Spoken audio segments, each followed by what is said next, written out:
1258 میں ایک شہر جل رہا تھا۔ Help us! They are everywhere! Forward! Leave nothing behind!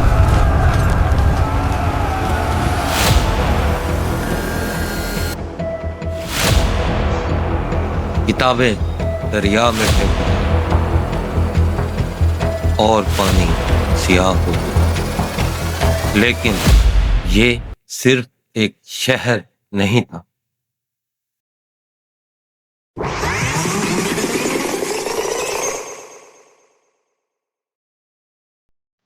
یہ وہ جگہ تھی جہاں بیٹھ کر لوگوں نے اس تمام ٹیکنالوجی کی بنیاد رکھی۔ لیکن آج ہمیں اس جگہ کا نام تک نہیں بتایا گیا۔ وہ لائبریری جہاں پر دنیا بدلی، ہاؤس آف وزڈم، دارالحکمت۔ یہ شہر صرف ایک دارالحکومت نہیں، یہاں پوری دنیا کے لوگ آ کر جمع، یہ پوری دنیا کا ایک مرکز تھا۔ یہاں مختلف علاقوں سے تاجر آتے، یہاں مختلف ثقافتیں، زبانیں اور مذہب اکٹھے ہو، اور یہاں ایسا ماحول تھا جس میں سوال کرنا جرم نہیں سمجھا جاتا، بلکہ اس کو انکریج کیا جاتا۔ یہاں پر ایک طالب علم، ایک استاد اور ایک مفکر، ان سب کی ایک ہی کوشش اور جدوجہد، وہ تھی سچ کی تلاش۔ اس علمی انقلاب کے پیچھے تھے عباسی حکمران، اور خاص طور پر ہارون الرشید اور ان کے بیٹے المامون۔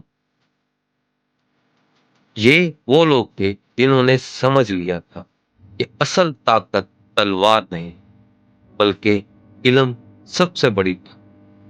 اس لیے انہوں نے پوری دنیا سے لوگ اکٹھے کی، چاہے وہ یونان سے تھا، چاہے وہ ہندوستان سے تھا، اور چاہے وہ فارس سے۔ ان لوگوں کو انہوں نے اکٹھا کر کے کسی ویژن کے ساتھ ایک ادارہ بنا۔ اس ادارے کا نام تھا ہاؤس آف وزڈم یا دارالحکمت۔ لیکن یہ صرف کتابوں کا ڈھیر نہیں تھا۔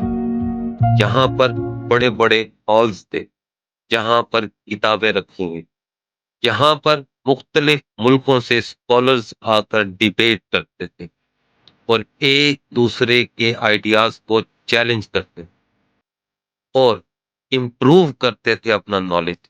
یہاں پر مختلف ٹرانسلیٹر بیٹھے ہوئے تھے جو فارسی، یونان اور ہندی کو عربی میں ٹرانسلیٹ کرتے۔ وہ صرف ٹرانسلیٹ نہیں کرتے بلکہ علم حاصل کرتے اور اس کو اپنی دینی تعلیمات کے تناظر میں امپروو کرتے۔ یہاں سوال کرنا عبادت سمجھا جاتا، یہاں ایکسپیریمنٹ کرنا جرم نہیں، اور یہی وجہ تھی کہ یہاں سے نکلنے والے لوگ دنیا بدلنے والے۔ یہی وہ جگہ تھی جہاں سائنس کو ایک نیا رخ ملا۔ الجبرا یہیں سے نکلی، کیمسٹری کی بنیاد یہیں رکھی، ایسٹرالوجی کے نئے ٹولز یہیں دریافت ہوئے، اور اس میڈیسن کی بنیاد یہیں پہ رکھی گئی۔ بغداد میں جو علم پیدا ہوا، اس کو وہیں تک محدود نہیں رکھا گیا، بلکہ ان کتب کی ترجمے کر کے ان کو مختلف ملکوں میں پہنچایا ہے۔ یورپ میں رینائسنس کا جو انقلاب آیا تھا، اس کی جڑیں بھی بغداد سے جا کر ملتی ہیں۔ یعنی آج کے دن میں جو ترقی ہم کر رہے ہیں، اگر اس کی روٹ کو دیکھا جائے تو وہ بغداد میں موجود، یعنی کہ مسلم سائنٹسٹ جنہوں نے اس سائنسی علم کی بنیاد رکھی۔ لیکن ہر عروج کو زوال ہوتا ہے۔ 1258 میں جب بغداد پر حملہ ہوا، شہر تباہ ہو گیا، لوگ مارے گئے، اور دارالحکمہ ختم کر دیا گیا۔ کہتے ہیں کہ کتابوں کو دریائے دجلہ میں پھینک دیا گیا اور پانی سیاہ ہو گیا۔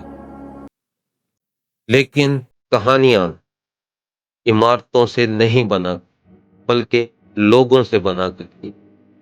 اسی شہر بغداد کے لائبریری دارالحکمہ میں ایک شخص ہے جو نمبر سے کھیلا کرتا ہے اور بعد میں اس نے اس ریاضی کی تاریخ ہی بدلی۔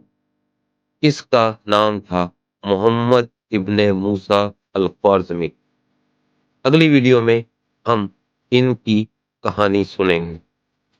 تب تک کے لیے ہمیں اجازت دے اور سبسکرائب لازمی کر دیجیے گا، اور ہاں کامنٹ بھی کر دیا کریں تاکہ ہمیں احساس ہو کہ ہاں کہاں ہم غلطی کر رہے ہیں اور ہماری حوصلہ افزائی بھی بہت